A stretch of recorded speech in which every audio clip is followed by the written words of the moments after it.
had a cot to sleep on, like the infantry. All right, we're starting here. Now we're talking today with Mr. Roger Morrison of Cedar Springs, Michigan. The interviewer is James Smither of the Grand Valley State University Veterans History Project. Now, Mr. Morrison, can you begin by giving us a little bit of your background? To start with, where and when were you born? Well, I was born in West Side, Grand Rapids, in February 21st, 24, that's Right. 85 years old. All right, and then what did your family do? Well, they're factory workers, they're all factory workers. And what, were furniture factories or something No, else? the metal polisher, my dad was Okay, polished bumpers for plating. all right.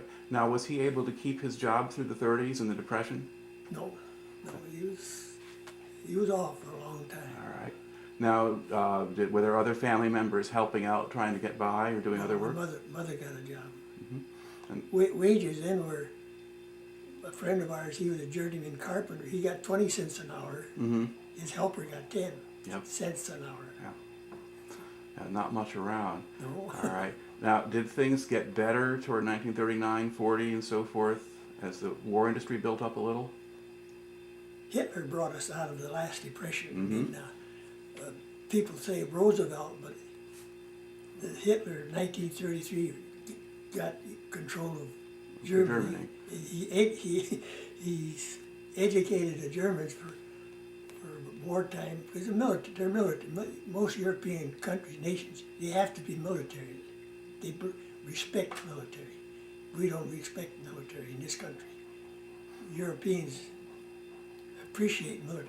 And Hitler's, when he took over Czechoslovakia in '38, for elbow room. That was one of his political speeches. We need elbow. Germans need elbow rooms. They were too populated. That was '33. He started to build super highways in '33. Well, not quite, not in 33. I mean, Pretty close. He takes over Czechoslovakia 38, but yeah, but 34, 35, 6, he starts a lot of public building. Basically, a much bigger New Deal than what we had. Yeah. And it was when Roosevelt started to build up the war industries that and build up the army. Yeah. Then you don't have the unemployment and people have jobs. So was your father able to go back to work at a certain point then? Yeah, well, during the war, he worked for,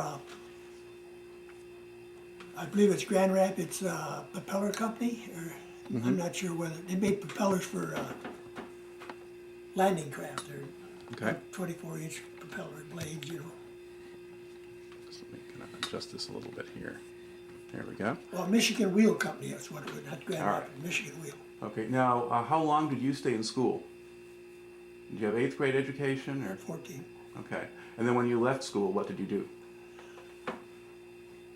I was selling live bait. I wanted to do that. I mean, I always liked fishing out Right. there. It was all right. Okay. So there's still a market for that regardless of the economy? Yep, Yeah. it was better because guys, everybody was working. They didn't have no time to go fishing. Yeah. Okay. Now, do you remember hearing? Do you remember hearing about Pearl Harbor? Well, How did you learn about that? I was trapping in December on the Grand River. And my mother, we came back, it was cold, it was ice on the river. I was trapping. And mother says there's something about Pearl Harbor. And my brother was already been drafted before the war, 6 months before. You know. And I turned the radio on, and I still turn the radio on. I like radio. I do like radio. I've been keyed off on television.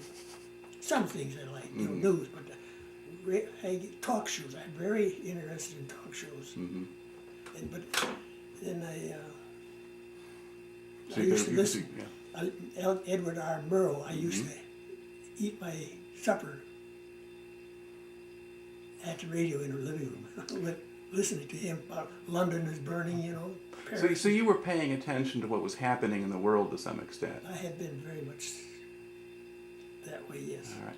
Now, did you figure that the war would last long enough for you to get in it? No, I mean, the war was still going on in '43. I mean, Right. when I went in, I mean, it was halfway over. The Air Force had, well, when we got to England and into France, about 100 20, 30 days after D-Day. The German Air Force had been pretty well destroyed. I have one of these flight magazines here that it goes over the history of the mistakes of Hitler and the United States and England and all that. That he stayed too long in England, tried to capture England. He lost too many planes. They had the world's superior air force. They had more air forces trained. Yeah, and they lost a lot of pilots and they lost a lot of aircraft over there. Then he turned on to Russia, and that was a big mistake. Yeah. If he would have, this article in there is very good. I read it. I saved it. You look at. He went to. If he would have went to North Africa like he already was, he could have had that whole Mediterranean. Because he had a few planes. Just had. We gave the British some of our P-40s at that time, whaling there in Egypt. And, the British could not trespass south of Italy with their ships to supply Egypt. Right. Now that's kind of getting off of your story, and part of our what we're after is sort of following yours. So okay, so you're you're a teenager and you're living in Grand Rapids and so forth. Your brother's already in the Army. The war starts, and then it keeps going, and then you get old enough to be of draft age, and then you get drafted. Now, when was that? It was in the last 2 weeks of February of 43? 43. All right. Before my 19th birthday. Okay. Now, once you're drafted, then where did you report to? Well, we went to Kalamazoo again in Rockford, Fort Grant, I believe. Yeah, Fort so Grant, northern Rockford. Rockford, Illinois? Yeah. Yeah, okay. And we went from there to our assigned training areas, bases. That was in Fort Bliss, Texas, El Paso. All right. Now, had you ever gone a long way from home before that? No. All right. So what was that trip like going down to El Paso? It was interesting, but it got scary right when we entered El Paso. It was all we see. We asked the train crew members, the sleeping car, who take care of the sleeping bunks. What do they do? And he wouldn't say, really. But we see all these stockyards here with mules. And my ego's or feelings just dropped down to zero. I thought I'd be a mule skinner. But the cavalry had tanks. Yeah, we got it. Yeah. It scared the heck out of me. The mountain artillery still had mules. Yeah, in New York, 10th Infantry. But when he on the train, it was dark in the morning, and the searchlights were all over El Paso in Fort Bliss, and that kind of, well, we knew there was something besides mules there. Right. But that was our base camp, but we did our actual gun firing and training with our guns in New Mexico, in the White Sands Desert. Okay. Well, how long did you stay at Fort Bliss first? 6 months training. Okay, so your basic training there, and now, what was the basic training experience like? What were you doing down there? Well, taking care of and getting instructions on a gun, firing guns.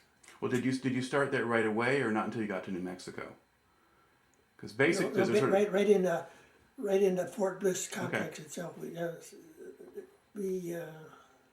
had a gun park there, and the only thing that was that we carried ammunition on when we were on guard. We had guard duty, we were very rotated.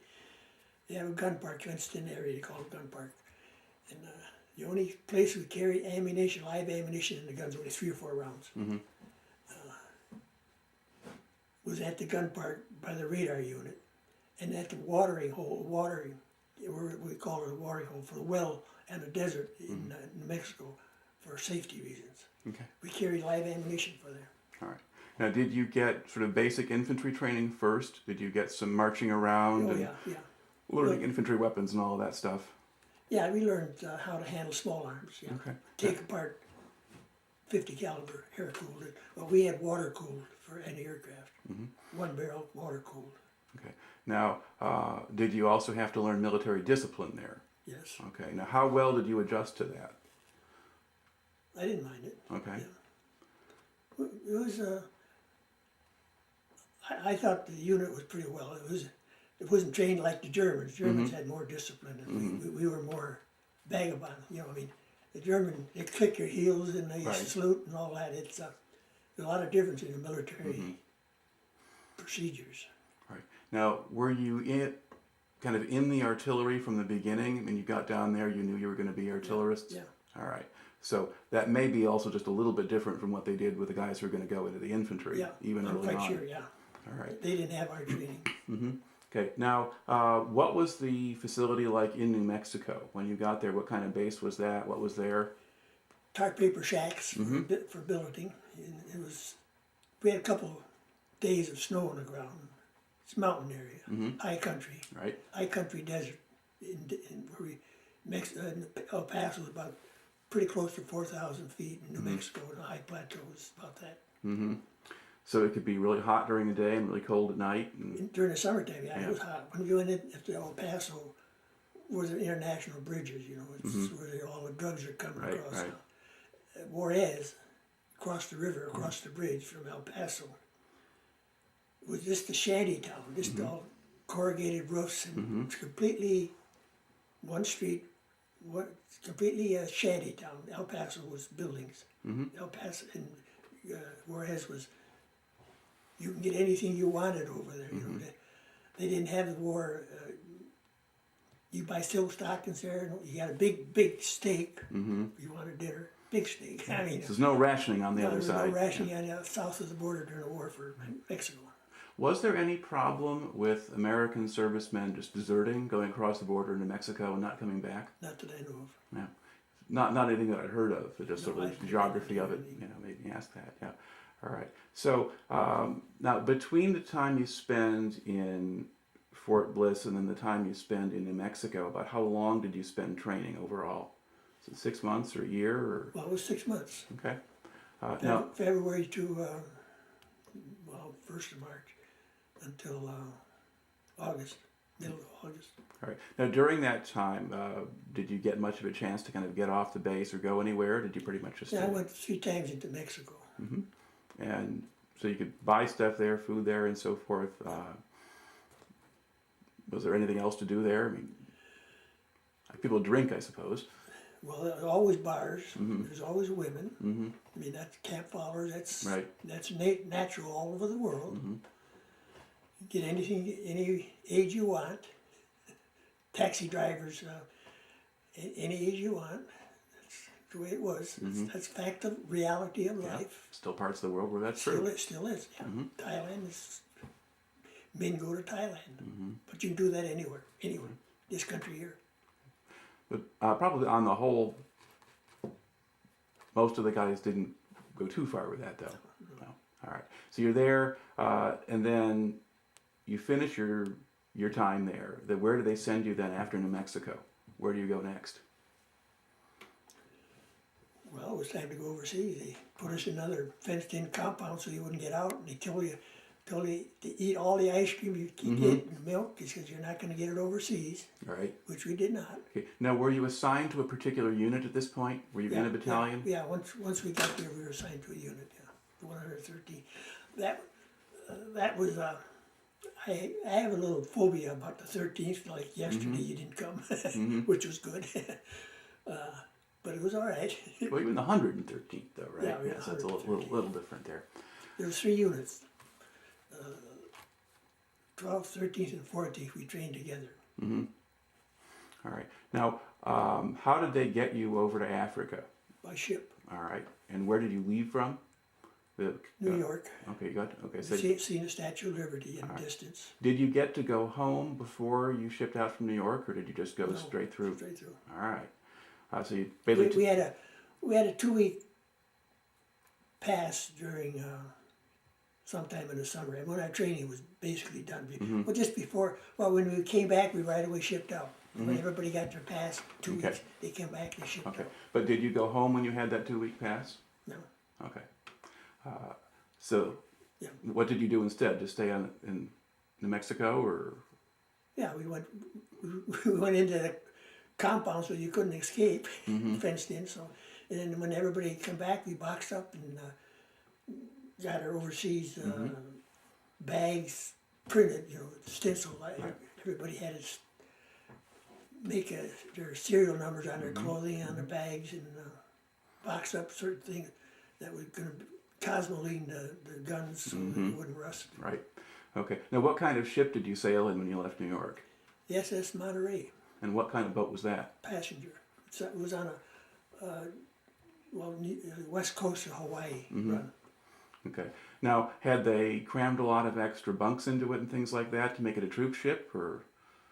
We slept, I think it was about 10 or 11 or 12-day trip to Oran. We didn't have enough bunks. We slept half one day out on the deck, open deck, with our guns, our barracks bags, and our shoes on, and our life vests on, which were bulky, and the other guy's feet in your back on the deck. Then the other day you sleep in a bunk inside the ship. Okay. Now, were you sailing in a convoy, or did the ship? Okay. Behind battleships. All right. So you had warships escorting you and all of that. Now, what was the weather like when you were going across? Very good. Okay.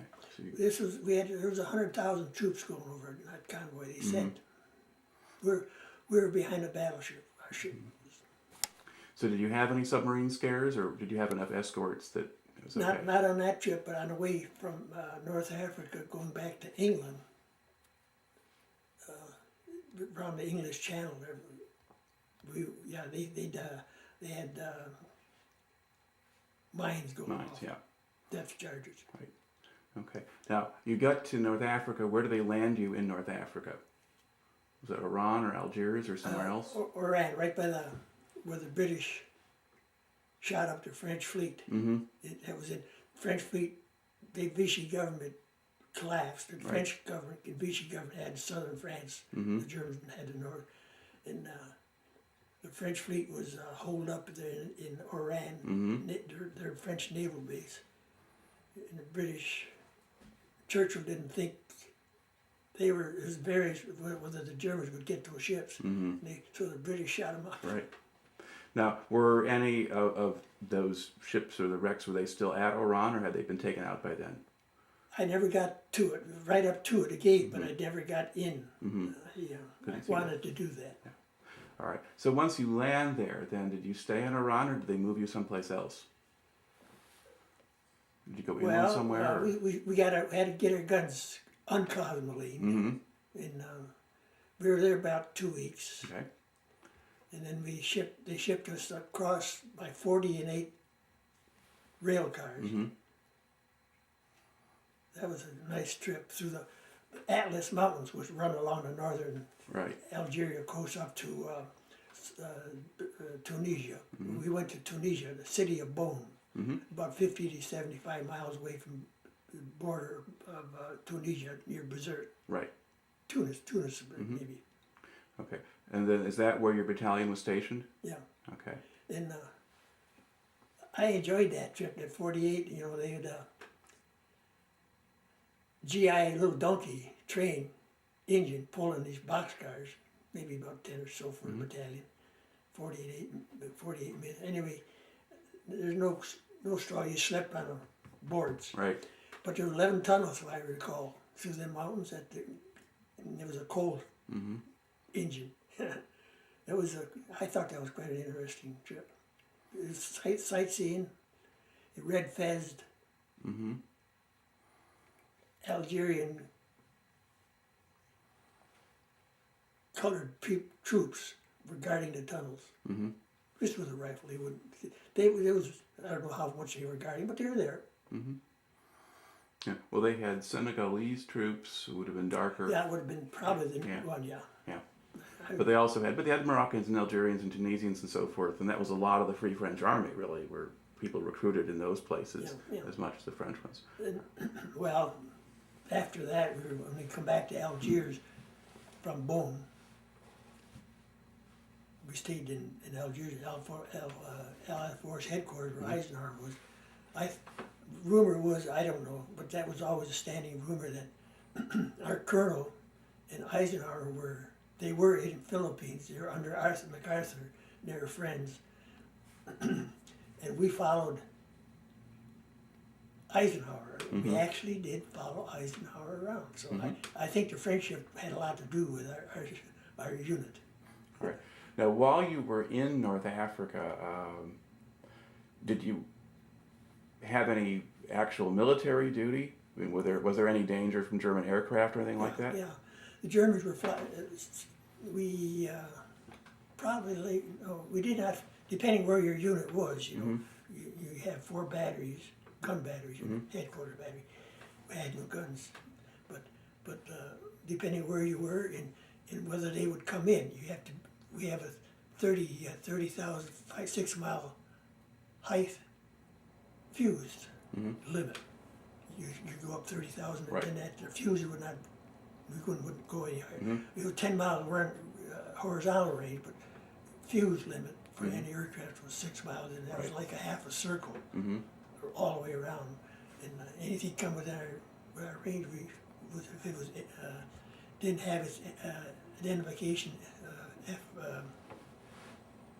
friend or foe, FIF, I guess is the word. And we take it out. All right. But mostly in Algiers, the Germans were sending reconnaissance flights before the southern invasion of France. Right.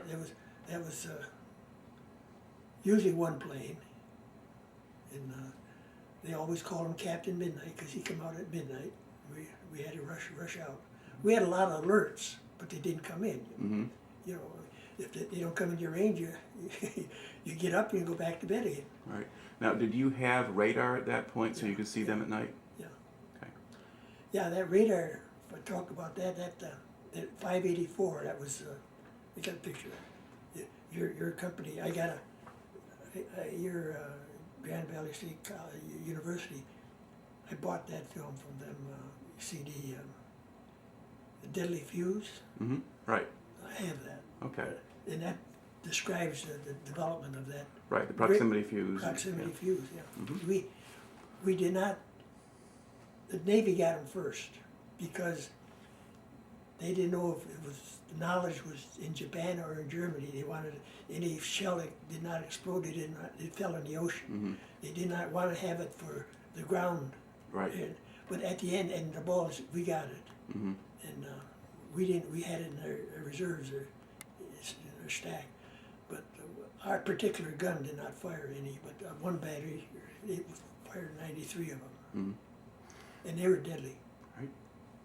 That fuse. That was the backfall of.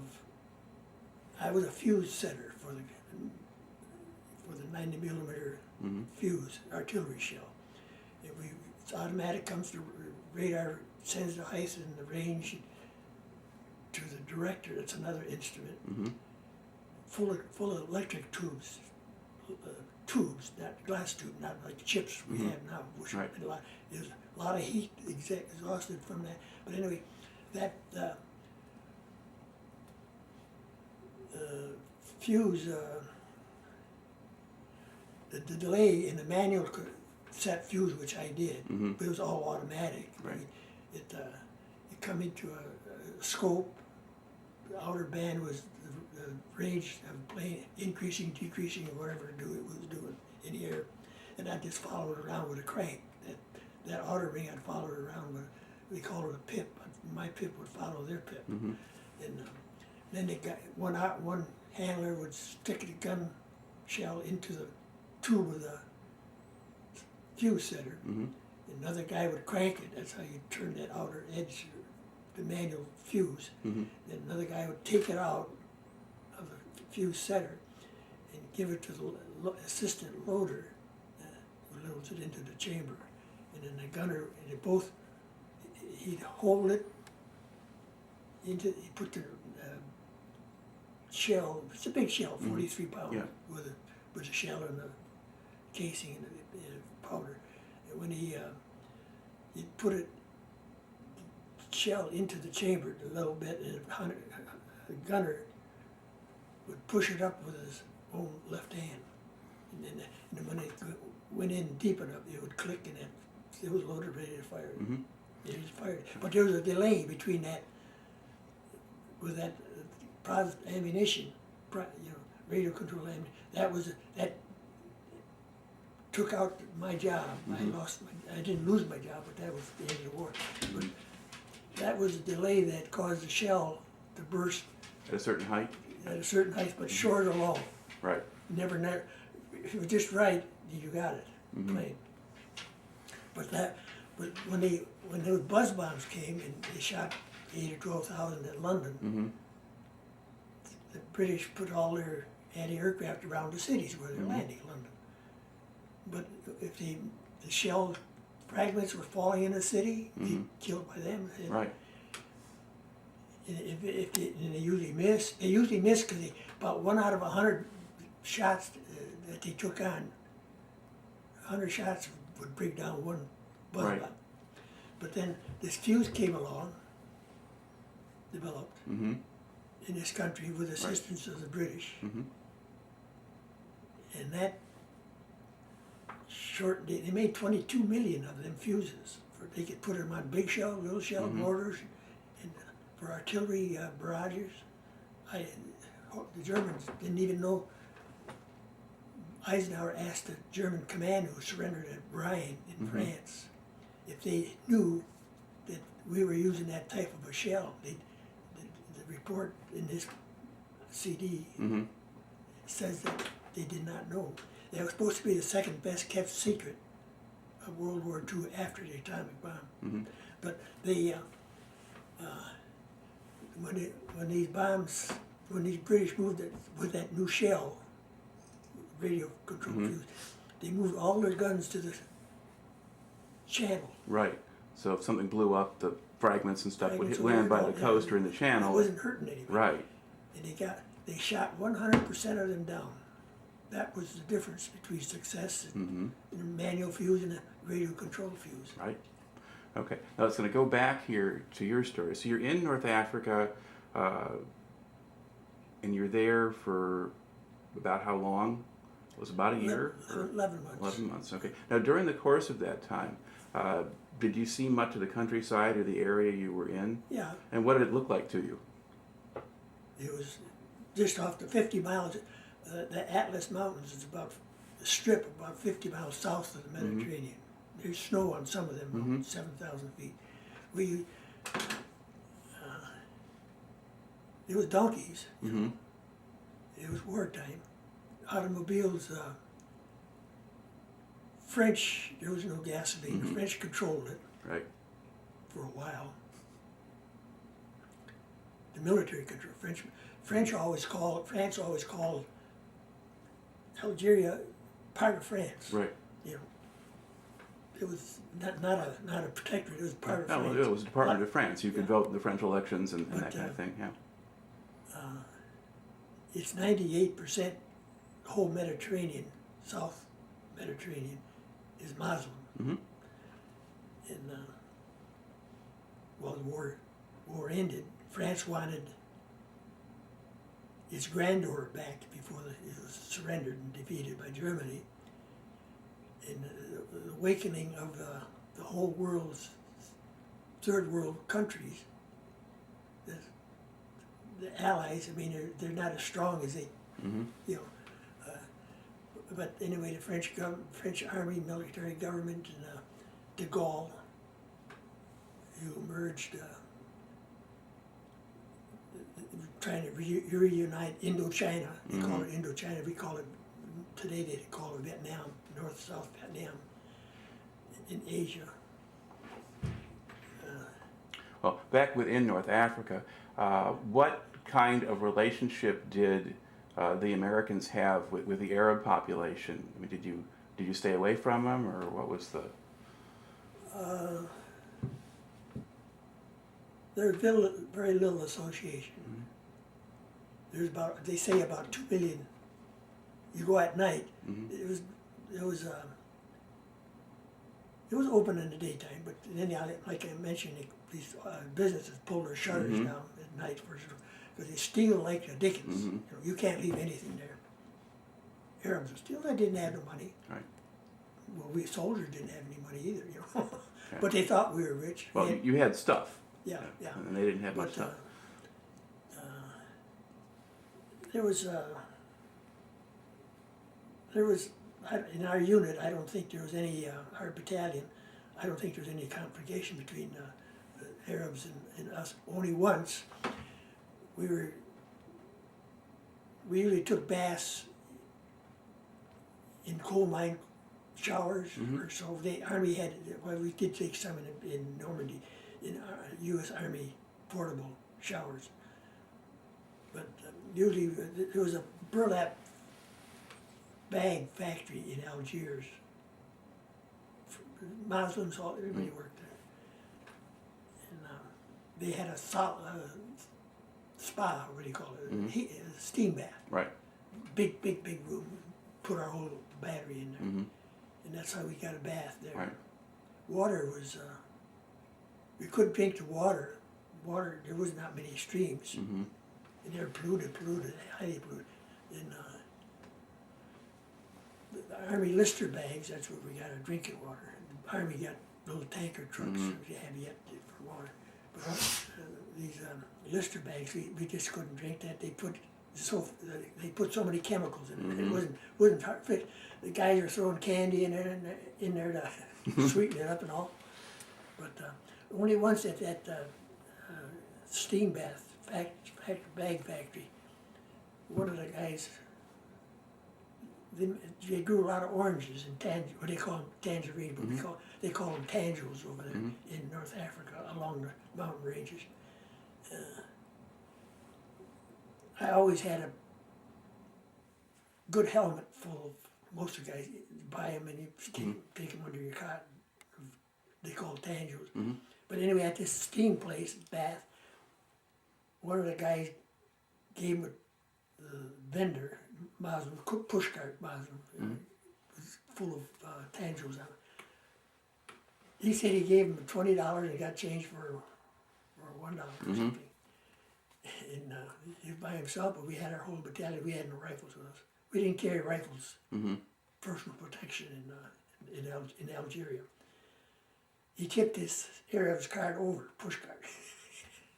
That was a kind of confrontation there. And the captain came out there and we were all around one man. What's one man going to do? And he gave him his correct change for the $20 franc. And all them francs were American made anyway. They were made in Philadelphia. Right. The print invasion money. But Right. that was the only, well, that was a confrontation there. But one night, we lived it would be a condo now, but the French were building, they were being built, they weren't done.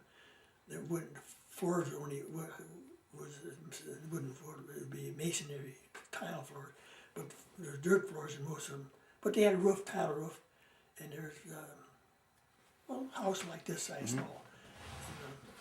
And, while the guys were sleeping, it was the Muslims come in and took about 10 barrack bags. So it must have been awful quiet. There must have been a lot of them because their bags quite heavy. And woke up, the guys, nobody woke up, but when in the morning they realized they were stolen. And the officers lined us all up like looking for a body or a search body, in the military line. It went all the way around zigzag, and they found them all broken apart. And the thieves took what they wanted, left what they didn't. That was the only, but nothing ever come with that. All right.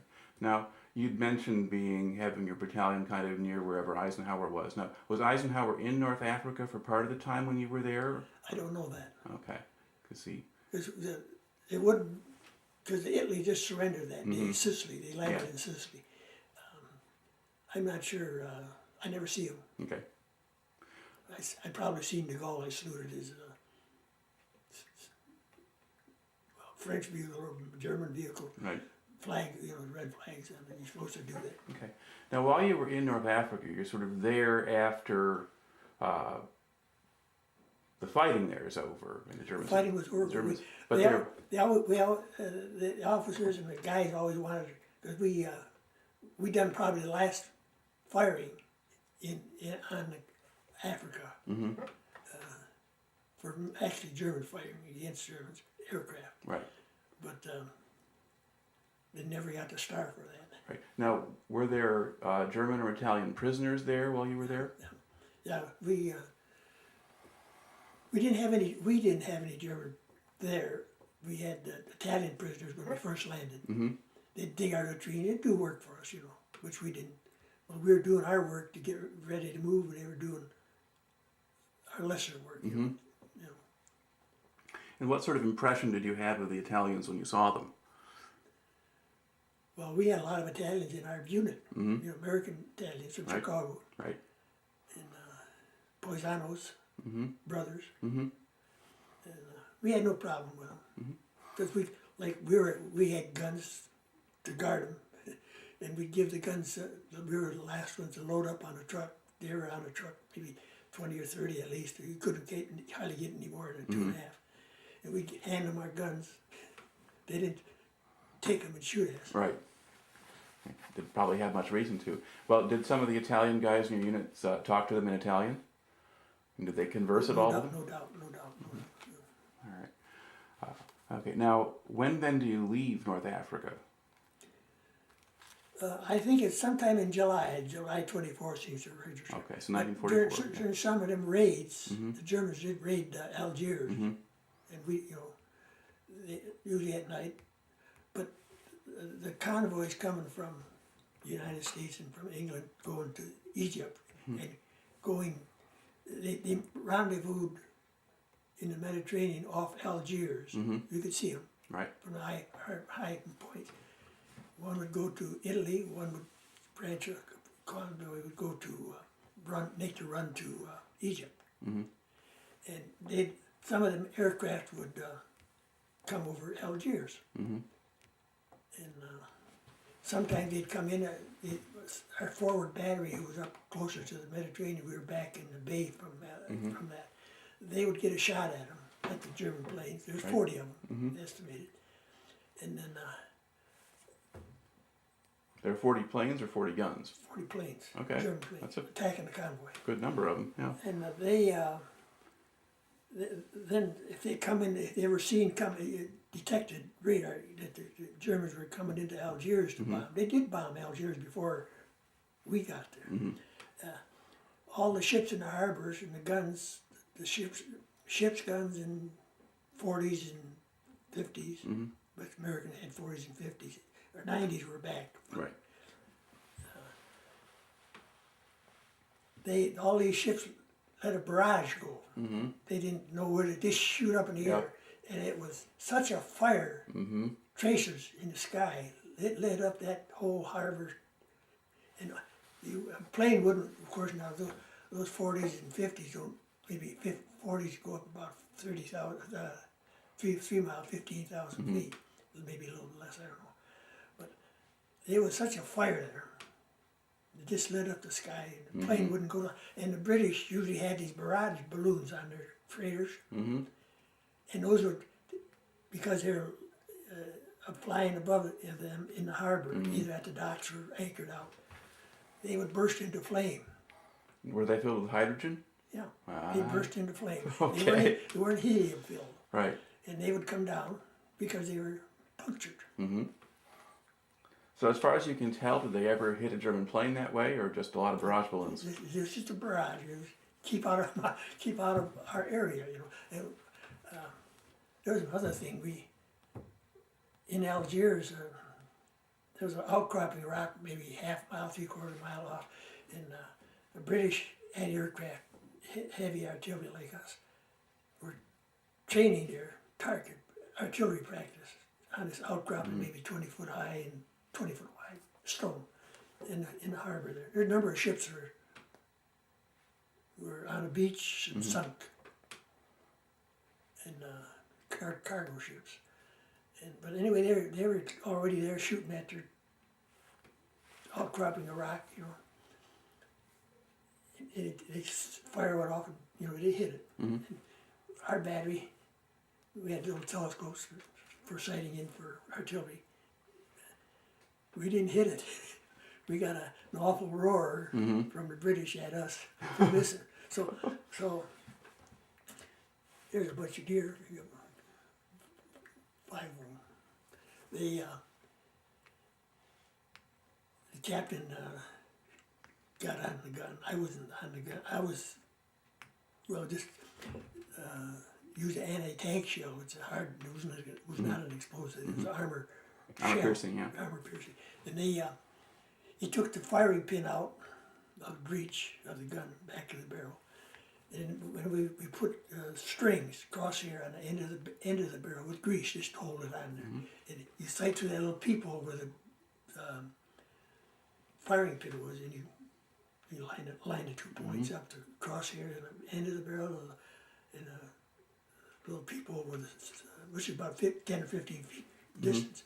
And we hit it the first shot. But with the telescopes, the British didn't think much of us. I thought, what the heck have we got here?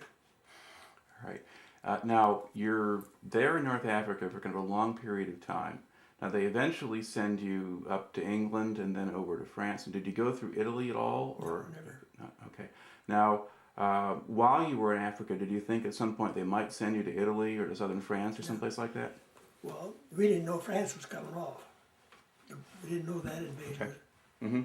But because of the general come to all of our batteries to give us information about, it was in wintertime, December, that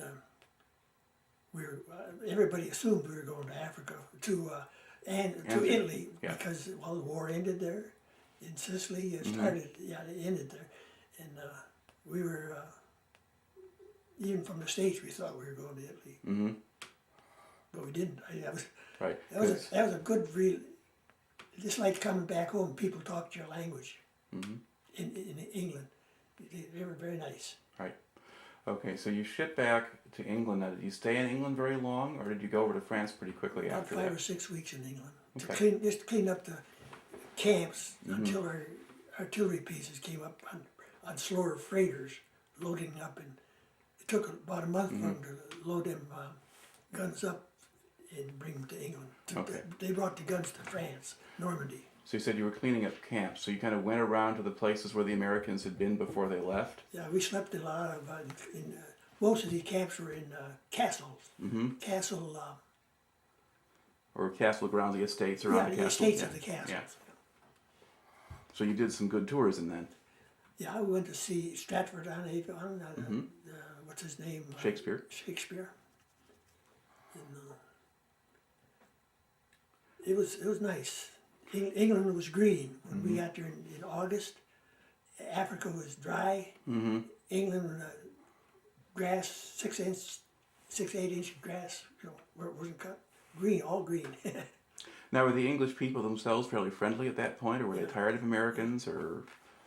They were, there was food shortage there. But when coming in on it, we landed in Gurdock. That's up on northern part of England by Scotland. Gurdock, it's all crag in between Ireland and England. We were in Wales when we got done our cleanup, but there's camps all over England. Some we were in Wales, others are done in the northern part of Liverpool, and some by London. And one of the things I remember, I was on a couple 3-day. We get passes there. We got on a train from our city where we went for Dortmund. We went to Cardiff. And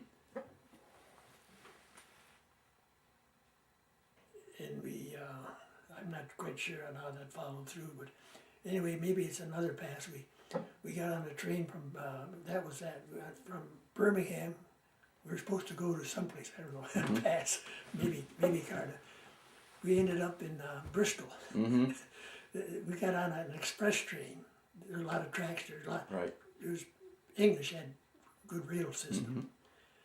And on the way back, we were supposed to get a local train.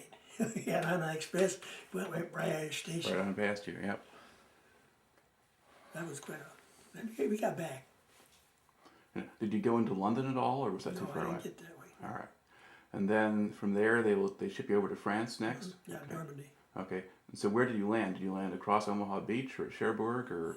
Omaha Beach. Okay. We were supposed to go to Utah. And we were on a little ferry. I mean, a little, well, big enough to hold 600 men. Right.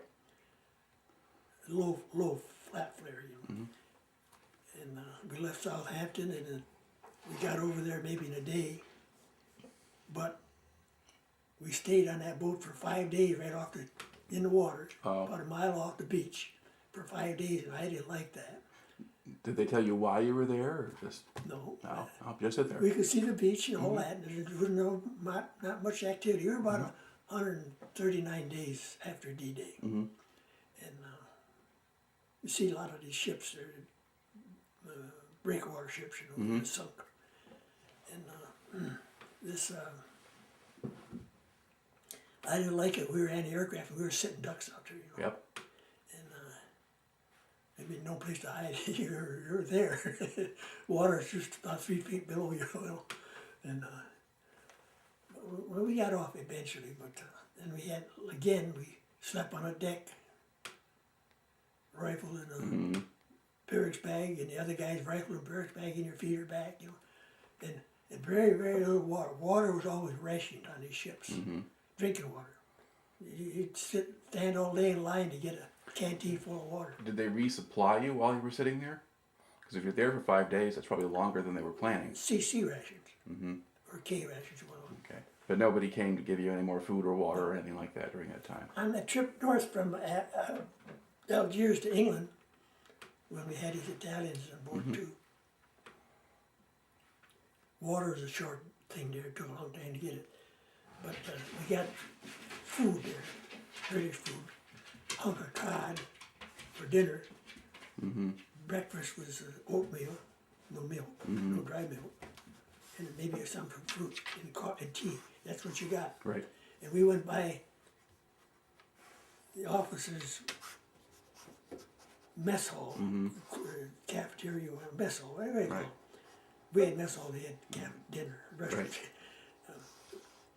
They were eating steak. All the officers had steak. And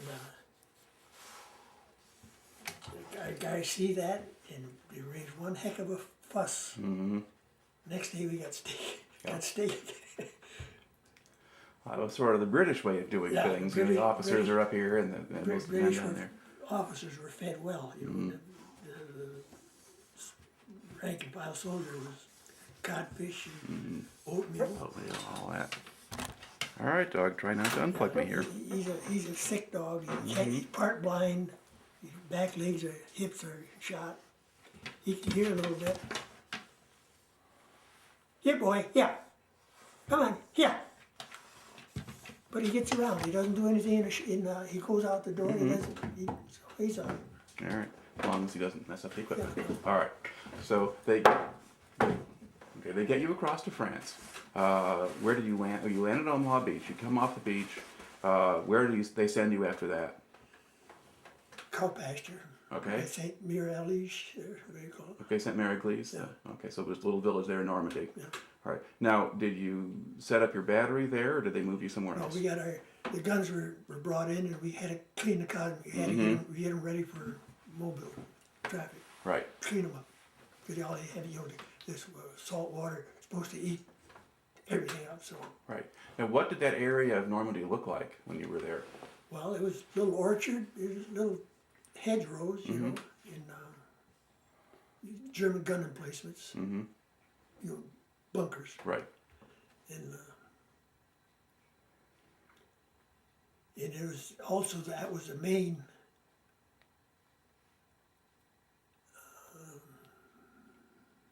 what do you call it, infantry landing for the gliders. It was gliders in these little cow pastures. All had 5 or 10 acres, 20 acres. They're all hedgerows. Right. Stones were blocked in there. The hedgerows grew up in that stone. And there was hundreds of gliders in there that crashed into, Right. it wasn't big enough, Right. fields landing. And they would crash into the end stop. There's a lot of catastrophe there. There was.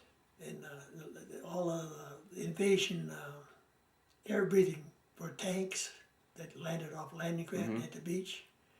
That's these little funnels, they're air ducts Yeah. for the engine. They were stacked up all over, and it was rainy, cold, wet. We slept in pup tents, and there's a mud. You're talking about mud Yeah, there yeah. because of the men. We put branches into a pup tent. We broke up branches, put our, not cots, just put a blanket over that, and we slept that way. I think around 25% got pneumonia in that 2 weeks there. Okay. Now, what time of year was that when you were there? That was in October. It's October, yeah, so it's going to get cold and wet then, or it can. All right, and then once you finished cleaning up the guns and getting ready, then do they move you out someplace else? Yeah, we went to put us on 48, 48. 40 by 8. 40 Wait, by 8. cars, yeah. Yeah, boxcars. Boxcars. That was that trip across through the Atlas Mountain, because of 11 tunnels there. The full length of Algeria practically. But now you're in France, so you're. Oh no, I was talking Africa. I was talking listening. Yeah, no, from France we went to Paris. And did you stay in Paris? Or Yeah, we set up as a gun position there in Paris. All right. So what did Paris look like at that point? Well, it was expensive, very expensive. GIs couldn't. I was going to buy stuff for $69 a month. You couldn't buy nothing. Everything was $200 francs or $200 in francs. And we went into it was actually it was an ash pit dump that from electrical ash from coal. It was a soccer field turned into, and we set up there, and the officer says we'll end the war here. Eisenhower says during the Bulge, Eisenhower said the war will end by Christmas. Hitler said he'll be in Paris by Christmas. They're both wrong. Where everybody was wrong. And Now, when you were at Paris, did German aircraft fly over there, or did they stay away? not till after we left. During the Bulge, they sent a couple planes over and bombed a rail station about a mile from where we were. We were in walking distance of Pig Alley, and they had the metro Right. underneath the subways. So you had been fairly close, maybe to a couple of the big train stations and things like that. Yeah. Gare du Nord, Gare de l'Est, yeah. But of course, now a lot of people, they'd have the signs when you go below ground on the subway where you are, where you're going, in French. And we, a bunch of GIs try to figure out where we're going, we're going to get to where we want to get out. Right. And but French would, when he spoke, they helped us. They'd see us looking and pointing, they'd straighten us out. So you're. Cigarette economy. Well, in Algiers, North Africa, not in England, Algiers, France, and I don't think I sold any in Germany, but in Belgium I sold them. We got 50 cents a carton of ration, one carton per week, for a month, $2. I'd sell first I gave them to my friends, because they're all smoking, they're just fighting for cigarette butts. Then I realized they were selling them. So I decided after 3 months I'd sell my own. And they get $80, $20 a carton. Americans now are $50 a carton. Unbelievable. I never thought they would happen like that here. Now $50 for an American carton, but $20 was enormous when you're getting $69 overseas pay. So I sold $80 worth of cigarettes. That was more than my army pay. In France, what they call that a cigarette economy. Right. Yeah, it was everything a shortage. Gasoline, these cabs I mentioned in Marseilles, a few cabs. They had these charcoal Yeah, charcoal burners for burners. power. Yeah, so steam-powered cabs. They get them all full up in steam, and then they take off. They take off almost like a bullet. Right. Yeah. Yeah, well, steam cars could go pretty well. Yeah. Now, did they in Paris? Did they have things like the USO or the Red Cross or things set up where GIs could go and you didn't have to spend all your money? Yeah, I don't think I ever went to anything. We were there about 5 or 6 weeks. Okay. And then why did you leave there? Well, they, I don't know if they knew about it or suspected that Germans might be playing tricks. They sent us to Liège, Belgium. Actually, it's a suburb of Liège, Gemeppe. But it's a suburb along the Meuse River. Okay. And then they had the Bulge and the Normandy. The general that said nuts to the German advance, that was these Bastogne. Yeah. They were slaughtered. There's about 100 and some soldiers. Oh, there were soldiers who were slaughtered at Malmedy, so American prisoners were killed by the Germans. Malmedy. And then farther south and west from there at Bastogne, that's where the 101st Airborne held out. And so forth. St. Vith and so forth. And that was another big place where there was a lot of We're fighting. just a few miles from that. Yeah, you were a little ways north of there. You weren't directly in. Yeah. Or did they move you down from Liège to into that sector, or did No. you stay up by Liège? Liège, we could, we were maybe 20 miles. Yeah. Southern Bulge was quicker.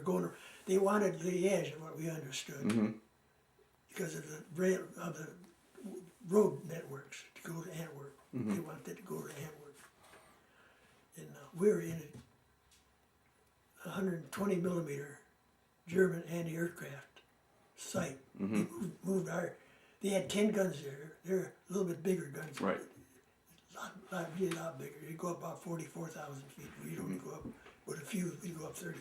And you've got a picture in the other room of a gun emplacement. It's a relatively big kind of metal platform. That was for the Germans. And it looked like it was a lot bigger than it needed to be for your 90 millimeter gun. So that was left over from the Germans. Yeah. So you could just take over their positions there along the river. Yeah, we just, when they moved south, were evacuated, retreating, they pulled all of the concentration of anti-aircraft guns in the Western Front was so heavy. The Germans took all of their transportable guns, anti-aircraft, to the Rhine. And we had so many, after it cleared up, and before the Bulge, they assembled, they retreated. Right. So many flights went over the Ardennes forest, bombers and fighters. They never spotted that buildup in the Ardennes in Belgium. They never spotted that. The smoke and all that, cooking. And it had 250,000 man army, tanks, and that was the Bulge. They knew that, Germans knew that weather changes in that period. It was all planned. Right. All planned ahead. Because they struck at a point when the American aircraft couldn't provide support for the ground troops.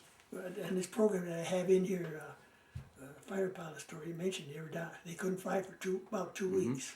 Then after it cleared about Christmas time, Yep. it And they went in.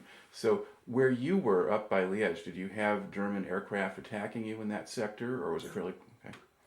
yeah, they never hit us. We had a German Messerschmitt 262. That's the first operational jet. We rotated we were on gun alert all day long. I was up 36 hours. I was dumb. After 36 hours, I was a dumb, numb. I wasn't worth anything. But during that, I think it was Christmas Eve or Christmas Day. I think it was maybe Christmas Day. I was coming back from where we had our kitchen for food. It had to come up to the top that was below our gun position. And I see this jet coming through. That's one thing, our machine gunners, we had 4 machine gunners for perimeter for our defense. Right. Four 90 millimeters, 4 perimeters. But the machine gunners, they're isolated. They do have a telephone, but it's up to them, their mind, to decide if that's something to shoot at. Right. And a lot of times they don't want to shoot because they might get hell for shooting at an American plane. It's a responsibility. Right. And Only one of our machine gunners shot at it. But that happened 3 times. Mm-hmm. And the officer, captain, come out of the bunker in the command post. Says, "Hey, we gotta shoot at these planes." Mm-hmm. One was, they're about 50 feet off the top of the coal slack above our guns. Right. Said, "We gotta start shooting at these planes." He come out of those carpets. He didn't banish them, but you got the guns that could do that. Mm-hmm. They weren't doing it. They didn't. Well, maybe they didn't see them, but they didn't. They didn't have they didn't think they had the authority to do Mm-hmm. that. So you have to. It's up here a lot. Okay. Now, did those jets come in during the day or at night? That was in the daytime. Only one jet. Mm-hmm. Going like the Dickens. All right. I was coming up the hill with my canteens, Meskin. Mm-hmm. And I see it I've seen it. Our 90s got onto it Mm-hmm. with radar. He made us. This 262 made a. I don't know. He maybe seen all these German guns there because we were placed in amongst them. Probably never even seen those German guns. Barrels were facing all over because they were deserted. Right. We didn't want to fool with them because they were sabotaged. Mm-hmm. And he probably didn't see our guns in between them. Right. I'm very sure of that. Because he swooped right down. He just a matter of pulling the trigger. But anyway, he made a sweep over us, over these coal mines, slack piles quite high. And the river is about 300 or 400 feet down below. We're above the river. He made this sweep there. There was a flight of about 4 P-47s up there, coming right in the area. Mm-hmm. And I heard machine guns. I don't know who was firing at who, but nobody come down. But we got our guns that were fired up maybe 4 or 5 shells per gun. And they were, when he made the sweep out, climbing up towards these jets, our 90 millimeter shells were about half a mile behind him. The speed of that jet, he was safe. All right. All right. Now we were talking about point there where your battery is in old German emplacements near Liège, Belgium, kind of near the Rhine and all of that. And you'd seen a German jet fighter go over and so forth. Now, did your battery manage to shoot down any German aircraft in that area? My particular battery, I do not know. But usually we fired at night. Mm-hmm. During the Bulge and heavy fog, we'd still fire. See, they were dropping paratroopers in Liège, in our area. They were dropping paratroopers in your area? Yeah, and during the fog, you're higher up, you fly. And we were on duty. I was called standby. 15-minute call. I was all dressed up for winter, raincoat on it. We didn't have proper uniform. I can tell you about that. I was on the inland seas at Muskegon, a ship from Charlevoix or somewhere up in the inland seas, a replica of early Michigan freighters. Right. And I talked with the captain of the boat in Muskegon at the dock by the submarine. And he says, we got a volunteer on here from Liège, Belgium. His boy was there, about 16, but we talked a little bit because he could talk pretty fair English. And he says he went to Bastogne. There was a couple of summers ago when he was there. He called it Bastogne. And he says, you guys didn't have no winter clothing. They didn't? No. And so you didn't have good winter clothing either? No. No? We had that art, but the only thing is, it was still World War I equipment, that Army coat.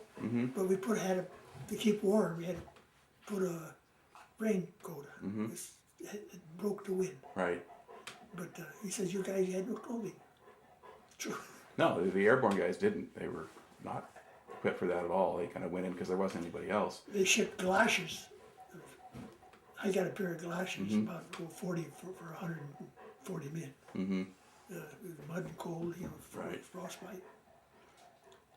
Right. Now, while you were stationed at Liège, were there other particular events or incidents that happened?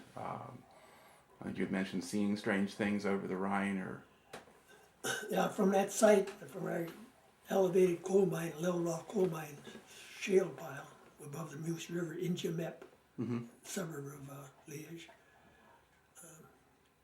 During the attack, there was a lot of it. It cleared up that particular 1 or 2 days before or after, and there was a lot of anti-aircraft fire north of Liège towards Aachen. right?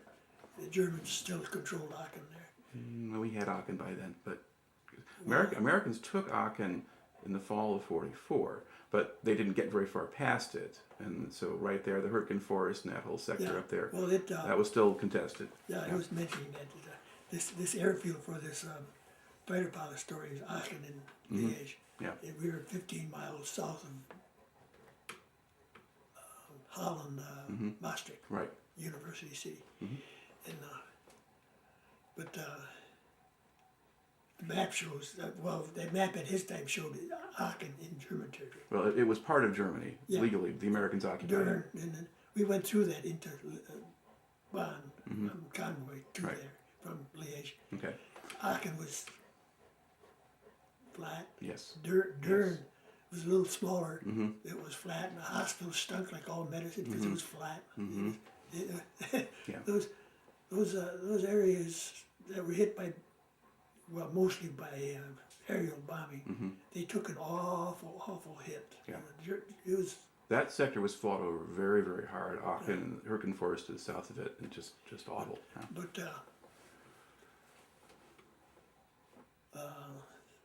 But that bulb, I call it a globe, a yellow globe coming up that from the Aachen here, that was where the buzz bombs come from also. Buzz bombs all night long, daylight. But this globe came up, we were on gun alert. All guns active, ready if anything come in. And like in the fall, you had this yellow moon come up over the horizon. It's much bigger and it's kind of yellow.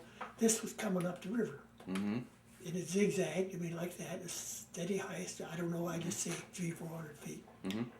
But like it was following the riverbed. Right. There were bridges there, I don't know, in between, I don't know if something was pulling it or towing it. And it stopped by us. We were about 100, by the river, 200 feet off the river, over some buildings. It stopped for about an hour, making a hissing sound. It wasn't that bright of illumination. It was bright, but it wasn't a yellow. It was silvery color. Made a hissing sound like a sparkler. Just say it like that, and like sparkler flakes falling down to the ground. It was about 300 foot, still that 300 or 400 foot high, level with what we were at. And there's a lot of anti-aircraft firing, both the 50s, which we had, and because it was in our area, and 90 millimeters and 40 millimeters. 90s were up higher than the 40s, but there's a lot of aircraft in there. And I watched that, the guys under my crew, gun crew, we looked at it, didn't know what to make of it. There was no swastika envelope, there was no American star with a circle on it, or a British circle with red, white, and blue. You know, it was not marked, nationally wise. And we paid no attention to it. You know? And I jumped on top of our veteran 3 or 4 foot, and did better do. And I was watching, and I went down to my tent, just a few feet from our gun, and it's in them holes. And I got the camera up, took a picture, it didn't take. And I just turned around just a moment like that and bang it. I wished I had seen what it did. All I heard was a bang, and I was looking like this, and it fell down, exploded. But there was no, it was a loud bang. There was no fire? Basically, there was no fire. There was a little bit, just a little yellow, but it was a greenish, bluish glow from something, whatever it was. And it was about 15 to, estimated, pound and a half away, 15 to 30 foot diameter. But it was all silver globes and a hissing sound. I could hear it well. Mm-hmm. The guy didn't, well, it didn't do no harm, Yeah. so leave it go. But it was German. And the horizon, that was German searchlights were no longer needed with radar. Right. Radar done away with searchlights. Mm-hmm. Made all the searchlight crews drivers. Right. Yeah, that's what happened. But the horizon was just lit with like daylight Mm-hmm. because the Germans put them searchlights on the ground ahead of their troops, Mm-hmm. both psychological and for the Americans had to look in the lights. Mm-hmm. And the horizon was loaded with it. Right. Now, did anyone ever go to try to find out what that thing was, or did it go over on the German side, or? It was on our side. I mean, it's Okay. just a mile and a half away. I usually went by truck to town. We'd go to Liège proper. I'd go right by that. I never even Mm-hmm. foolish. Yeah. So you've got your own official World War II UFO there. Yeah. All So right. on this, I mentioned this radio station. Well, it's Coast to Coast AM. Comes from Los Angeles, St. Louis. George Laurie, generally the host. They have different topics, interesting people talking. Mm-hmm. Quite a bit. He stated once that UFOs made the show. Mm-hmm. As people would call it, Roswell, New Right. Mexico. Right. And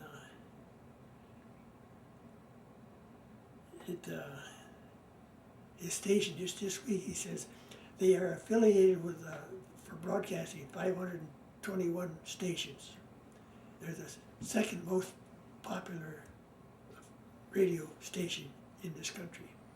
Did I you? guess Rush Limbaugh's Right. got 600. Did you manage to get your story on that show, or they didn't? I called up 3 or 4 times at night, Mhm. can't get through. Oh. So that's why I sent that letter to Kalamazoo Air Museum. I says, I listened to Kalamazoo radio. After he comes on usually after 1 o'clock in the a.m. to 5 a.m. And sometimes it's best of the show. It'll last a couple. Mm-hmm. But I listen to the radio in the bed. I'm often on. All right. Let's sort of pull ourselves back into your own story there. So you're at. Now, how long did you stay around Liège? Do you remember when you left there? April, the day Roosevelt died, April 13th, Okay. 45. And then at that point, did you get in a convoy and go across the Rhine, or? Yeah, no, we didn't go. Our battery did not. But Okay. the 2 batteries stayed on the west side, 2 batteries on the east side. They went across the pontoon bridge. Okay. So then, did you stay there? Or did you go someplace else? No, we stayed there. Okay. We didn't do nothing. All right. Nothing. Now, Well, while that was the only place we carried our rifles all the time, wherever we went. That pontoon bridge, they were bringing convoys and trucks, convoys and convoys of German PWs, okay. convoys. Now, did you get much of a look at the German prisoners, or what they look like to you? Well, they were disciplined. They were soldiers. We were not soldiers. Just like with the Italians, not soldiers. We were not. Now, were the ones you saw mostly of sort of regular military age, or did they have some young ones and some old ones too? No, they were older men. I can say one thing. When we went back after Germany, I would have liked to stay in Germany. 3 days later, 3 days later, they took us out of Germany and shipped us to Marseilles, France, because they give us orientation for the Pacific. We were going there, And, then we had German prisoners there do our work. While Right. they made us MPs for the whole port of Marseilles, board ships and all that. Right. And all port duty convoys, directing traffic and taking the loaded semis from the ships that come in, food and whatever, Right. ration. They were shipped that to Arles, France. And we dig a hole in it. Boxes, it's all wooden boxes and stuff. I don't even know what it was. We sit in there on top of the semi, flatbed. They weren't enclosed there. Right. With our rifles. The French would. They try to steal things off them. It's just what they're doing with pirates with the ships crawl up, hook up to with ladders, hooks onto the ships, get on board.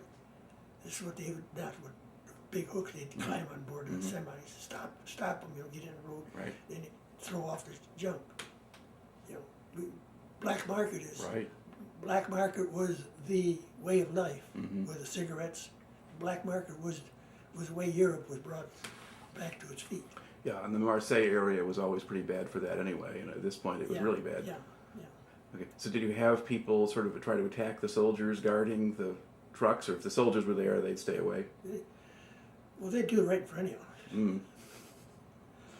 I was on guard duty on the board on the dock one day, a slipper, dock is three-sided.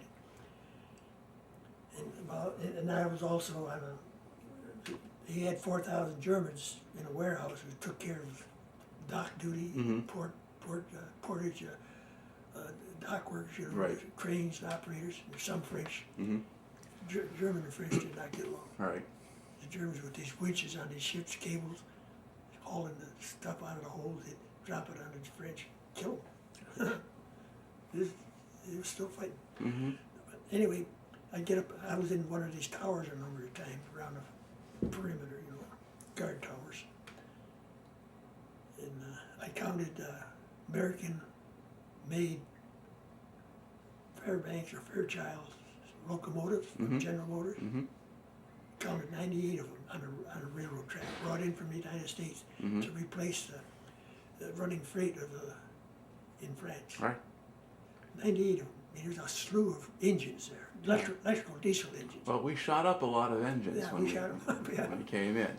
Right. Now, you said you saw people while you were on guard duty. You saw people coming in and just stealing stuff, or trying to dump all the things off the trucks, or. A lot of that are colored stevedores would do a lot of the trucking out of the harbor, load it up. We were segregated, and on the main gate coming out of the port, you generally had to search the 2.5-ton trucks that the colored were driving. 200 or 300 pounds always of sugar bags underneath the hood. And I see one of these the stevedores on board ship. I don't know if it was a colored or German, running winches, but unloading chicken in crates, 30, 40 chicken. They do it on purposely. They smash it up against the wall of a pier and break it in the wall. Some would fall in the wall. Right. Shake. That was theirs. That was their chicken. All right. They did it purposely. Okay. Now, one other thing that you mentioned earlier was you said that you saw German buzz bombs come in toward your position. Did they shoot them at Liège? Was that where you saw them? Yeah. Okay. How close did they? From Aachen. Yeah. And how close did they get to you? Well, one hit us. Right. Could hit us in the center of our battery. No better than what it did. It was. They weren't. They were run by gyro. The timing was not available, pinpoint. It could hit a city. Yeah. They didn't know where it would hit a city. And once they shut off, they would they do zigzag barrel rolls. You don't know where they're going. Some would go right straight down, like an arrow. But they'd have what the timing was like a fuse when to shut it off. ME-109s could keep up with them. They do about 400 miles an hour flying bomb. ME-109 was about 425. They could keep up with them. They fly parallel off to a distance, and they would radio back, shut it off. This is what you're going to hit, this area. We see that a lot. Now, did you shoot at them yourself, or did your guns do it? I think the officers wanted to, and I'm not sure when you're on standby. Well, that one was happening to be quite low, almost level with and some of our guns, they should have been, so we could traverse around at the zero elevation, because they were here, the shell bursts were here and there, and we blew our camouflage. We didn't use it much after that. We blew that. Oh no, that's another one. about the camouflage. That was in Algiers. Here comes my Meals on Wheels man. All right, I'll just pause this here.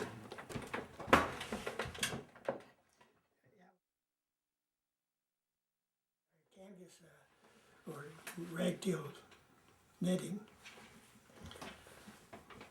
Okay. Because we depressed so low. Planes coming into Algiers airport, British. So you were firing and your guns are so low you shot up your own camouflage netting? I was a medic for our, well, not a medic, just a trained first aid. They wanted one in every battery.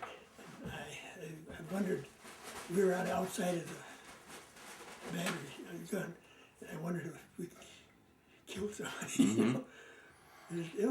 That was kind of a, we didn't shoot, like again, maybe the guns, like in the buzz bomb in Liège, they couldn't depress and they were shooting anyway, you know. Because I know our gun scraped, because it blew our camouflage away. Our gun scraped the top of the revetment Right. and rode around. And so you couldn't bring the gun down lower than where the revetment was. Yeah. That was a little bit of our fault. Now, when you said the one buzz bomb came, it kind of landed in the middle of your position, but did it hit anybody or did it miss the emplacements? It hit in the ice. That's where the Germans had their 10 guns, and we put our guns in there, where the German crews had their tents. We were dug down anywhere from 3 or 4 feet from the top of one of the GI tents to some a little more shallower. Right. And we had 8 guys hurt. Nobody died. I was brushing my teeth outside in the tent entrance in the hole. Yeah. And always, when these came in, the guys were, somebody would holler out, alley 1, 2, or 3. If it was 1 or 2, or 2 and 3, it was going either side of you. But if it was 1 or 2, it was coming at you. And I jumped back in the tent, had my held onto the toothbrush and mouth soaked up. My sergeant was ground floor, you know, ground on the floor of the tent. Had cots in there, and he couldn't. He was on his hands and knees. I said, "Why don't you get down?" I crawled under my head under his body, and he said I couldn't stretch my feet out. But it was just lucky. They all come back. Well, one didn't. They sent him to England, but that was the closest we got. But later on, one of our we had power electric generators, 2 of them back up. We had lights, 1 bulb in each tent, because the guns were run by electric. Right. And one guy didn't disconnect, which you should do, the battery cable when you're working, or especially when you're washing his motor down with gasoline with a brush, paintbrush, and it sparked and lit ignited. He got burnt pretty bad. Took him to England. He did not come back. All right. Now, were you with the same group of men pretty much the whole time? The whole time. That was. That's why I got used to the army. We all went together, stayed together, came back together. You know, most guys were replacements. In infantry, you didn't know. Yeah. It's like this program that I have here, pilot story. They're losing so many. Well, they took men from our unit. As the war progressed, they weren't training war. They progressed. They supplied other replacements for other units. Right. Other types of infantry work. They did that during the Bulge. And I stayed with the unit, stayed with the gun. Now, did you have more specialized skills or qualifications than some of the other guys, or you were just lucky and they didn't take you? Anybody could do that. Okay. It was just anybody. Right. What did you have officers that you reported to, or just sergeants, or who was there? I very seldom seen the first sergeant, just our own sergeants. And the officers very seldom. So, about how many men did you kind of know well or consider to be kind of the group that you were with? Just your battery or one piece Just the of it? battery, a few of the other guys, buddies, you know. Right.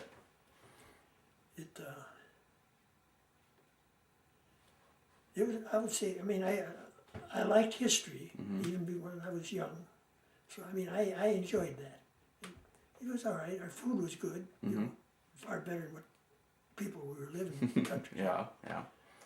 We had dry milk, no ice cream, and no, you know, they told us that when we left. Fill up on ice cream and milk, or you're not going to see it till you come back. Now, you talked a little bit about the English and about the Arabs and about the French and so forth. Did you have much contact with the civilians around Liège? I mean, were there people in the area that you saw? They weren't trusted either. I read this recently that the Belgians were, many of them were sympathetic to the Germans. We had what they call a slop man come in with a donkey and a big garbage pan, take our garbage out. I don't know what he did with it.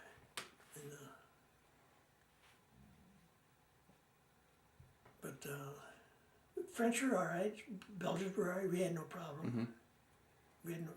We only carried, we carried our rifles during the Bulge and in Germany. We always had, we were mandatory. Eisenhower says, you know, memos come out, those 22 places that we carried our loaded rifles. But when I got to France or after, like I said, I liked to stay in Germany because I thought it was interesting. It was like us.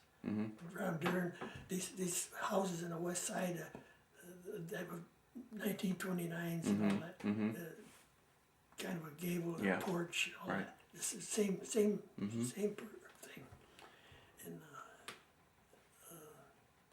but it was blown up to big hell. I mean, it was, them cities were, they took hell. But now, did you just spend a couple of days in Germany? You just kind of got in there and you left again, or? From the day Roosevelt died, the 13th of April to May 3rd. Okay. Not So too just a long. brief tour through there. Yeah, then we went to Marseilles and they were shipping us, getting ready to ship us. All right. Yeah. Now, how long did you stay down in Marseille? Down to where? How long were you in Marseille? Well, it's from May until November. Okay. Now, when you were staying in Marseille, what kind of quarters or accommodations did you have? Tents. You're still in tents. They gave us lumber. Lumber was hard to get in Europe. But being on the port there, we got lumber to build box in our tents on the lower half. The tents were above, you know. Dropped the size down and got cold, rain. So a little better accommodations than you had in a few other places. Yeah, we had wood floors there. We got, the Germans done our work there too, because we were MPs. Right. MPs were the biggest crooks, as police forces all over. Well, they had access to things. Yeah, So. Policemen's local are honest, being corrupt with the politicians. They have to be. Law is that way. They got to arrest each other. All right.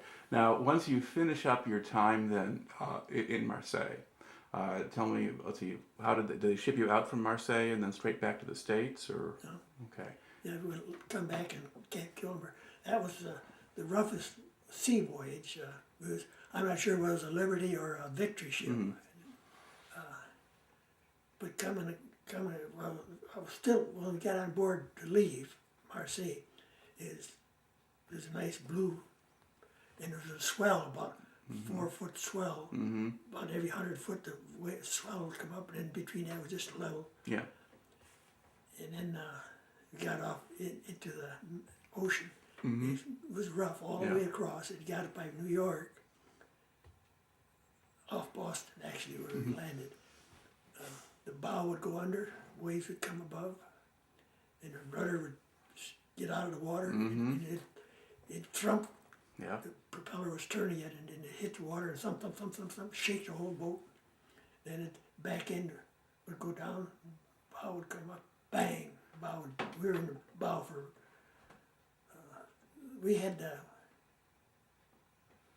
I think we had there. Well, we had a cot. 10. They had about 10 high in it, holes, you know, made up for transportation. I think we had a cot there, down on the deck. Okay. But if you're in the bow and you're going way up and way down. It was a big bang, Yeah. And when we first left there in that real nice Mediterranean, that little, just a little swell, I was one of the first ones to throw up in the latrine. And but then I did not after that. We had one sergeant, he was in the sick bay all the way across. Just sick. But after that first day, it was all right for me. But that latrine was just, the floor was just as slimy from vomit, stink. It was, the boat was, when it was rocking, you'd slide all the way from one side to the other. Did it ever get bad enough going up and down that you thought you weren't going to make it? Or did the sailors just take it for granted? Well, we didn't see much of the sailors, but those ships broke in half. I was Once worried. in a while, yeah. I was worried about that. And I could mention about stink in Algiers or Casbar, the old city. Yep. You never smelled a smell that smelled like that. These Casbars, you know, I got some pictures. Narrow, they weren't. Narrow streets, yeah. They're walking streets. They're all on the side of the mountain towards the sea, Mediterranean. And a little dip in the brick, all brick line. And at night, I guess they threw the sewers out at night. They go down the drain, there's no tile, and it goes out in the Mediterranean. And for people, that city is over, it was 600 and some years old at that time. And it stunk. I mean, they have a British, still I believe it existed, not until I know a few years ago. A cook's tour, I took the tour with a number of guys through that. And it was horrible stinking. People would hold their handkerchief to the nose and they'd done it good, I don't know. Yeah. But it stunk. I guess the stock cars stink, but no, I got it wrote on the picture in the back there. It stunk. All right. Now, when you finally make it back into Boston, you get off the ship and you're not bouncing around anymore. Now, at that point, were you going to be discharged, or were you expecting to go to Japan, or what was the deal? No, the war was. Okay, the war was over by the time that happened, because that's the end of late of 45. Yeah, so that's over then. So did you go to Camp Kilmer to be discharged, or did you get discharged in Boston, or they send you back to Illinois? Or? Well, we went. I believe I'm not sure if we went to Camp Kilmer. I don't even remember that. We got discharged in Camp Atterbury in Illinois. Oh, Indiana. Indiana. Yeah. Okay. That getting off that ship, and it was cold. It was heat. It was Victory or Liberty. Right. It was cold. We hadn't eaten for a while. Normal breakfast. You're getting ready to depart, and we went into. I'm not sure in Boston what camp it was. The Germans were doing the KP work there, and they were all getting. It was all done. Yep. All wrapping up, cleaning up. They had nothing, no food. They didn't expect us. We were hungry, and the guys were taking dirty, sloppy trays from the Germans. They weren't. The German guy says, "No good, you know, it's dirty, sloppy, you know, food." The guys were taking it up, grabbing them out of the Germans' hands. There wasn't any food anyway, just oranges and apples and so forth. We were hungry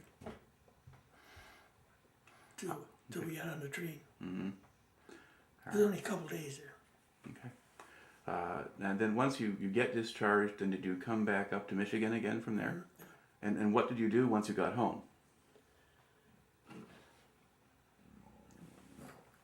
Basically, my folks started a house, and we worked on the house for them down in Plainfield, by Fingers Restaurant by the Grand River. And then what kind of work did you go into eventually? Well, I was going to start that bait shop up again. I built that, and we didn't have electricity there. We were in between two power lines between Coit Avenue and on Plainfield where we were, they wouldn't put electric lines in there for one house. You know, they were building 40 houses in that one stretch somewhere else. You know, at 40 miles of copper, 40 for 4 homes, 40 homes would be for 40 homes at copper instead of for one home. And we didn't have electricity for a year. You were running gasoline lanterns, and then didn't have water for the minnow tanks. And later on, he got electricity, and then we started up a country store. Then they moved a highway on us. You know, that's the only piece of where we lived. Grand River Drive, it comes across Plainfield Avenue by Coit, a little bit north, between Coit and the Junction on Plainfield Beltline. That's the only piece of the old Mackinac Trail, the old highway. They call it the Mackinac Trail. 131 went north to Cadillac up to the streets and called it the Mackinac Trail, Indian Trail. The original followed that. Right. But that's the only place that old road is left, and we're around it. And then, did you just stay with running a Western store or things like that, or did you do other work after that? After the store was closed up because of the road, I went to Fisher Body. I never thought I was going to outlive if they close. Yeah. Before I die, it's unbelievable. I mean, that plant, you know, it's such a big plant. Is one of their better plants, best plants for production. Is that the one down in Wyoming, or the? Yeah, Wyoming. Yeah. 36th Street. The old timers, they always called it #1, but it was worked at. It was a stamping plant. This is what they call a standalone. Right. It wasn't connected with a assembly plant. Shipped out. Right. And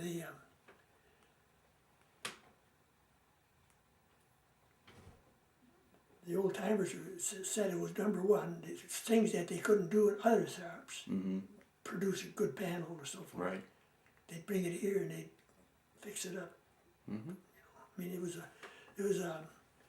they run a tight ship. I didn't like it there, but I mean, it didn't know any difference.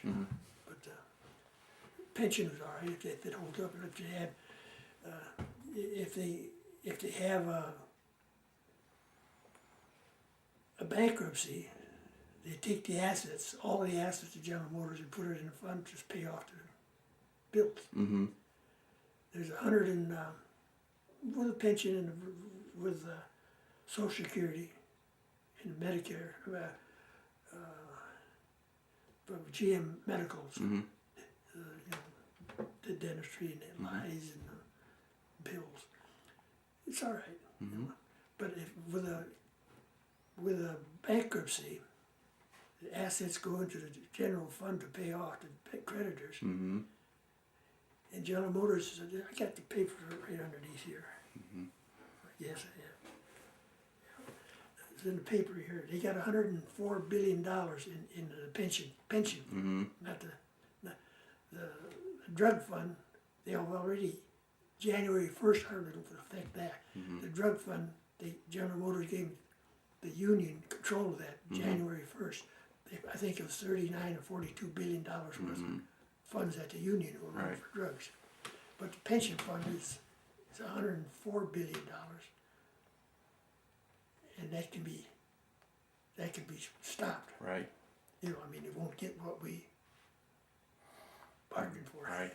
Okay. Well, that sort of is today. And to go back sort of one more time, as you look back on it now, how do you think that your time in the service wound up affecting you? Did it kind of change the way you look at the world or do things, or did you stay pretty much the same guy?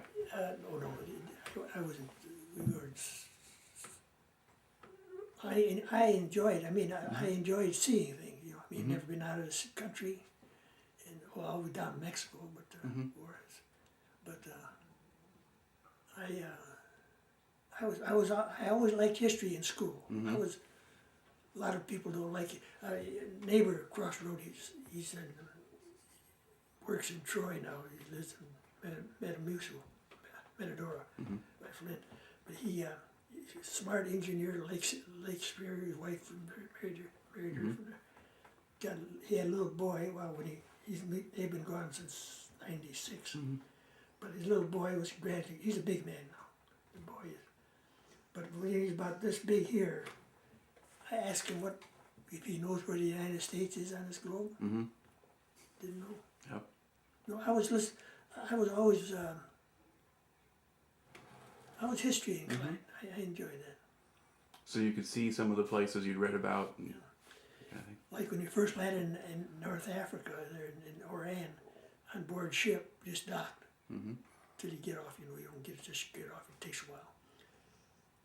With these cigarettes that we got, and the Arabs out there in their little scully boats, we guys were throwing candy and cigarettes into the boat and falling in water, off in the water, 30, 40 foot high, high above them. We learned then we don't do that. But, because they'll stab you in the back, the Arabs would. If you were drunk, they'd strip you for So your you were shoe. warned that it was dangerous to go in the wrong places Always at night or buddy. go off by yourself. Always a buddy. Yeah. Even though we didn't carry rifles there. But they'd take your shoes right away. And these barracks, well, not barracks bag, but the mattress covers, they had that. We were issued that. We didn't have no mattress. Just that big long bag Just that a would fit bag, over yeah. a single mattress. And then we'd make a box and tack it on, and we'd sleep on that, down to canvas. Not cots, but we'd make them. They were worth $20. You'd see these Arabs and these barracks bags, these standard 3 foot with a drawstring. Then they had drawstring, now they got handles. You cut 2 holes in the bottom of the barrack bags and pull them up for pants. Drawstrings up on top. But the mattress cover cut a hole on top and a place for the 2 arms, like a pillowcase. Yep. He had his mattress cover. So you saw people walking around wearing mattress covers yeah. and barracks bags and all that. The supply sergeant had an awful time. I'll bet. Yeah, it was, everything, I would say everything is, like talking to you, everything is interesting, bring it back. In fact, since retiring, I've been retired 24 years, 23. Once in a while, like this movie, I'll bring that out. I got a couple other movies. But these pictures have been a real help to me.